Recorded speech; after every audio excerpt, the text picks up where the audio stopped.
ओम शांति। 14 अप्रैल 2022। अभी सुनेंगे पढ़ेंगे शिव बाबा की मुरली। मीठे बच्चे, योग बल से घाटे के खाते को चुक्त कर सुख का खाता जमा करो। व्यापारी बन अपना पूरा हिसाब निकालो। प्रश्न है, तुम बच्चों ने बाप से कौन सी प्रतिज्ञा की है? उस प्रतिज्ञा को निभाने का सहज साधन क्या है? उत्तर, तुमने प्रतिज्ञा की है, मेरा तो एक शिव बाबा, दूसरा न कोई। भक्ति में भी कहते थे, बाबा जब आप आएंगे तो हम और संग तोड़ एक आपसे जोड़ेंगे। अब बाबा कहते हैं, बच्चे देह से ही देह के सब संबंधों को बुद्धि से त्याग कर एक मुझे याद करो। इस पुराने शरीर से भी दिल हटा दो, परंतु इसमें मेहनत है। इस प्रतिज्ञा को निभाने के लिए सवेरे सवेरे उठ अपने आप से बातें करो व ख्याल करो। अब यह नाटक पूरा होता है। गीत है, छोड़ भी दे आकाश सिंहासन, इस धरती पर आ जा रे। ओम शांति। बच्चे पुकारते हैं कि परमधाम से आओ। ये गीत गाया हुआ है पतित मनुष्यों का। वह खुद इनका अर्थ नहीं जानते। पुकारते भी है कि पतितों को पावन बनाने आओ, क्योंकि इस समय है रावण राज्य। यह भी बच्चे जानते हैं कि भारत में देवी श्रेष्ठाचारी राज्य था। अभी तुम श्रेष्ठाचारी बनने का पुरुषार्थ कर रहे हो। बाप कहते हैं, बच्चे अभी तुमको वापिस चलना है, पुराना पाप का खाता चुक्त करना है। व्यापारी लोग 12-12 मास पुराना खाता बंद करते हैं, घाटे व फायदे का हिसाब निकालते हैं। अभी तुम बच्चे जानते हो, भारत में हम आधा कल्प फायदे में आधा कल्प घाटे में रहते हैं, अर्थात आधा कल्प सुख आधा कल्प दुख पाते हैं। उसमें भी दुख बहुत थोड़ा आते हैं, जबकि तमोप्रधान अवस्था होती है। व्यभिचारी भक्ति में चले जाते हैं। बाप बेड़ बच्चों को समझाते हैं, अब तुमको फायदे में जाना है, घाटे के खाते को अब योग बल से चुक्त करना है। तुम्हारे पापों का खाता अब कटना चाहिए, फिर सुख का खाता जमा होना चाहिए। जितना तुम मुझे याद करेंगे उतना तुम्हारे पापों का खाता भस्म होगा और पवित्र बन गीता का ज्ञान धारण करना है। यहाँ कोई गीता शास्त्र नहीं सुनाते हैं, ये गीता का ज्ञान भगवान ने दिया है। इस समय मनुष्यों की बुद्धि तमोप्रधान होने के कारण बाप को नहीं जानते, इसलिए इनको आर्फंस कहा जाता है। तुम समझाते हो कि भारत पुण्य आत्मा श्रेष्ठाचार्यों की दुनिया थी, जिनों की चित्र भी है। भारत सतयुग आदि में बहुत साहूकार था, और जो इस्लामी बौद्ध आदि धर्म है आरंभ में होते ही थोड़े हैं। धर्म स्थापक आया, फिर जो भी उस धर्म की आत्माएं है वो आती जाती है। वो कोई राजाई में नहीं आते हैं, अपने धर्म में आते हैं। जब लाखों करोड़ों की अंदाज में हो जाते हैं तब राजा रानी आदि बनते हैं। यहाँ तुम्हारी तो शुरू से लेकर राजाई चलती है। सतयुग आदि में ही लक्ष्मी नारायण का राज्य था। भारत महान उच्च था। जब श्रेष्ठाचारी था, ऊंचे से ऊंचा भगवान गाया जाता है, उनको ही तुत कहते हैं। वही आकर सच्ची नॉलेज देते हैं और सभी बाप के बारे में झूठी ही नॉलेज देते हैं। सभी याद करते हैं ओ गॉड फादर, परंतु फादर को कोई भी जानते नहीं है। कभी तुम पूछो लौकिक फादर को जानते हो तो ये थोड़ी कहेंगे कि वह सर्वव्यापी है। फादर माना फादर, फादर से तो वर्षा मिलता है। बाप समझाते, मैं हूँ बेहद का रचयिता, मुझे बुलाते ही है पतित दुनिया में। प्रलय तो होती नहीं है, ये सारी पतित दुनिया है। मुझे तुम बच्चों के लिए आना पड़ता है। तुम बच्चों को ही समझाता हूँ। मनुष्य गुरु आदि करते हैं शांति के लिए, परंतु वह सब है भक्ति मार्ग के लिए। हट्योग आदि सिखलाते हैं, उनसे कोई बेहद का वर्षा मिल नहीं सकता। गुरु करते हैं, उनसे अल्प काल के लिए थोड़ा सुख मिलता है। वह सब है हद का सुख देने वाले। बेहद का बाप है, बेहद का सुख देने वाला। बाप मुक्ति जीवन मुक्ति की सौगात ले आते हैं। सतयुग में सिर्फ एक ही धर्म होता है। यहाँ तो कितने अनेक धर्म है, वृद्धि होती ही रहती है। अब फिर इतनी सब आत्माएं वापिस जाएगी शांति धाम में। यह तुम बच्चों को सृष्टि के आदि मध्य अंत का ज्ञान मिल रहा है। बाप है इस मनुष्य सृष्टि का बीज रूप, उनके पास सारी नॉलेज है। सर्वव्यापी कहने से ज्ञान व भक्ति की कोई बात ठहरती ही नहीं है। भगवान सर्वव्यापी है तो फिर भगवान की भक्ति करने की क्या दरकार है। भक्ति करते परंतु समझते नहीं है। पत्थर ठिक्कर सबकी भक्ति करते रहते। गंगा में कितने स्नान करने जाते हैं, अगर वो पावनी हो तो फिर सबको पावन होना चाहिए, मुक्ति जीवन मुक्ति धाम में जाना चाहिए, लेकिन जाता कोई नहीं है। एक गुरु वापिस जाए तो और फॉलोअर्स को भी ले जाए, लेकिन न खुद जाते हैं न फॉलोअर्स को कुछ कह सकते हैं। देहाभिमान में बहुत है, ऐसे कोई भी नहीं कह सकते कि हम निराकार परमपिता परमात्मा तुम बच्चों का बाप हो, सबको साथ में ले जाने आया हूँ। यह बाप को ही हक है। अब पुरानी दुनिया को छोड़ना है, इसलिए योग बल जरूर चाहिए। गफलत करने से पद नहीं पाएंगे। तुम बच्चे जानते हो बाबा हमको लायक बना रहे हैं। बच्चे जो नालायक बन जाते हैं वो देवाला मारते हैं। कल्प कल्प तुमको 100% सॉल्वेंट बनाता हूँ, फिर रावण तुमको इंसॉल्वेंट बना देते हैं। समझते भी है बात ठीक है। अब बरोबर कलयुग का अंत है, सतयुग आदि का संगम है। समझो मकान की आयु 100 वर्ष है, अगर 25 वर्ष बीत गए तो 1/4 पुराना हुआ। 50 वर्ष होंगे तो पुराना नाम रख देंगे। यह भी 4 भाग रखे जाते हैं, सतो रजो तमो। अब फिर यही पुरानी दुनिया से नई दुनिया होगी। गोया सारी दुनिया को नया जन्म मिलना है। यह पुरानी दुनिया है। बाप कहते हैं अब मैं नया जन्म दे रहा हूँ। दुनिया पुराने से नहीं हो रही है। तुम आए हो राजयोग सीखने। तुम भी जानते हो इस ड्रामा के अंदर हम एक्टर हैं।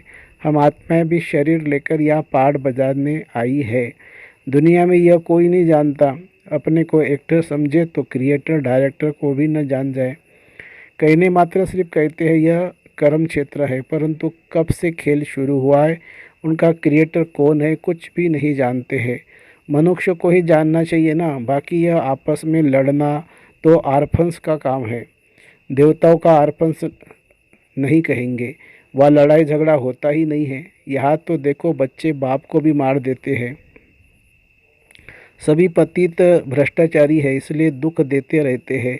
आधा कल्प संपूर्ण निर्विकारी देवी देवताओं का राज्य था, अभी तो एक भी संपूर्ण निर्विकारी नहीं है। अभी बाप तुमको श्रीमत देते हैं, यह पुरानी दुनिया खत्म होने वाली है। मैं आया हूँ नई दुनिया स्थापन करने। तुम प्रतिज्ञा भी करते हो बाबा आप आएंगे तो हम और सब संग तोड़ एक आपके संग जोड़ेंगे। मेरा तो एक बाबा दूसरा ना कोई। अब बाबा आए हैं, कहते हैं बच्चे देह सहित देह के सभी संबंधों का त्याग कर मुझे याद करो, इसमें ही मेहनत है। कहते बाबा हम जानते यह जो भी मित्र संबंधी आदि है सब मरे पड़े हैं। ये शरीर भी खत्म हो जाएगा, पुराना है। अब हम पुराना शरीर छोड़ नए में जाएंगे। पुराने शरीर से दिल हट जाती है। अभी हम गए कि गए, पुरानी दुनिया भस्म होनी है। बाप समझाते सवेरे उठकर ऐसे ऐसे ख्याल करो। अभी नाटक पूरा होता है, हमको वापस जाना है।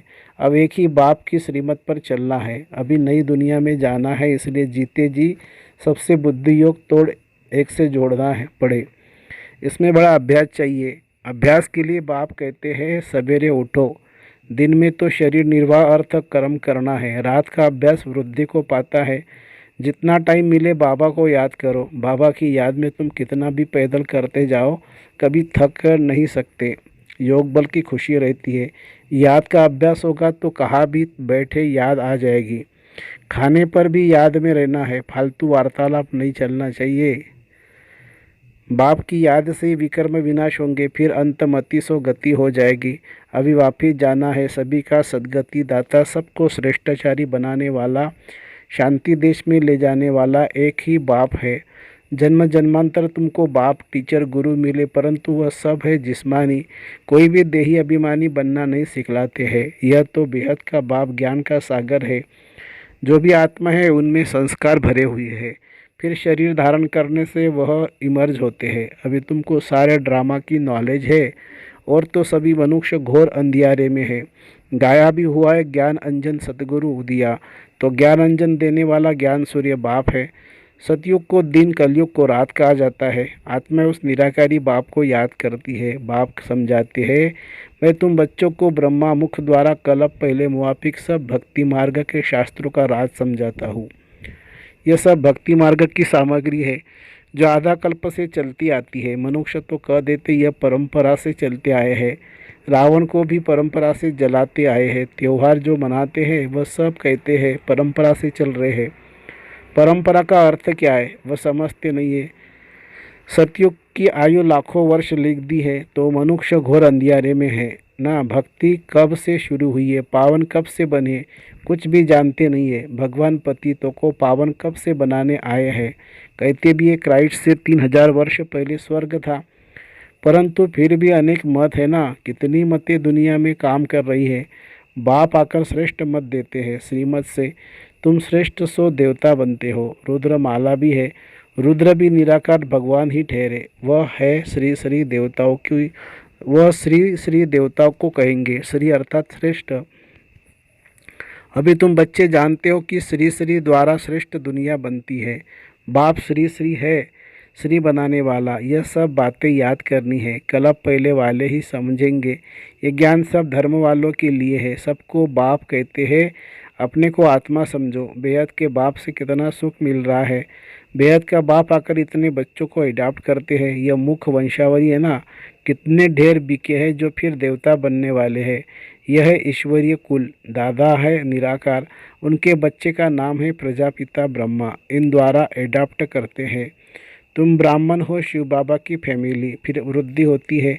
अभी तुम्हारी नंबर 1 बिरादरी है। तुम सर्विस करते हो, सबका कल्याण करते हो। तुम्हारा जड़ यादगार मंदिर एक्यूरेट बना हुआ है। यहाँ तुम चैतन्य में बैठे हो। जानते हो हम फिर से स्थापना करते हैं।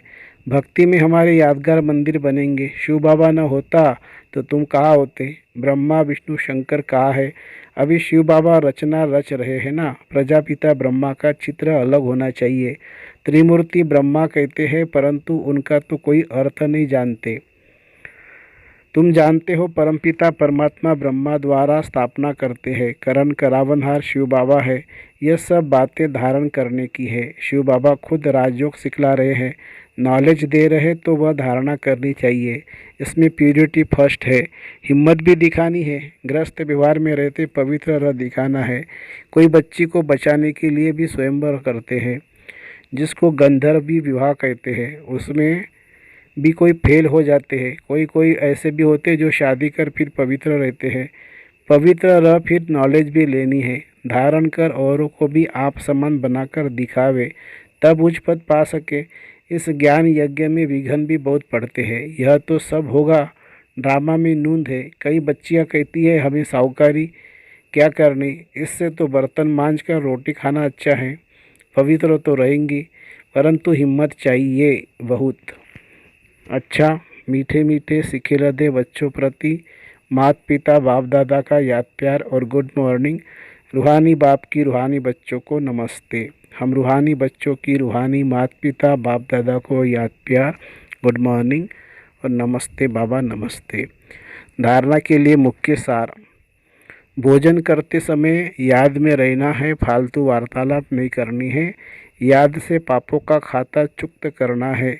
दिन में शरीर निर्वाह अर्थ कर्म कर, रात को जाग अपने आप से बातें करनी है। ख्याल करनी है कि यह नाटक पूरा हुआ, अब हम वापिस जाते हैं।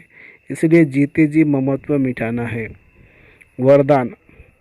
डबल नशे की स्थिति द्वारा सदा निर्विघ्न बनने और बनाने वाले विश्व परिवर्तक भव।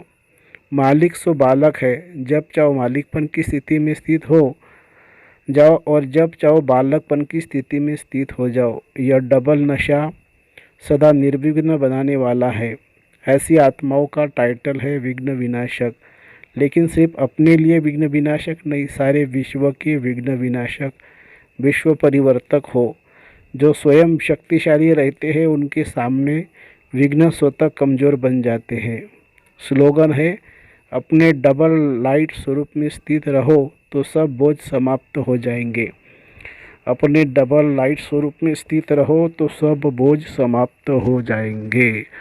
अच्छा, ओम शांति शांति शांति। शुक्रिया बाबा, शुक्रिया। Thank you Baba, thank you.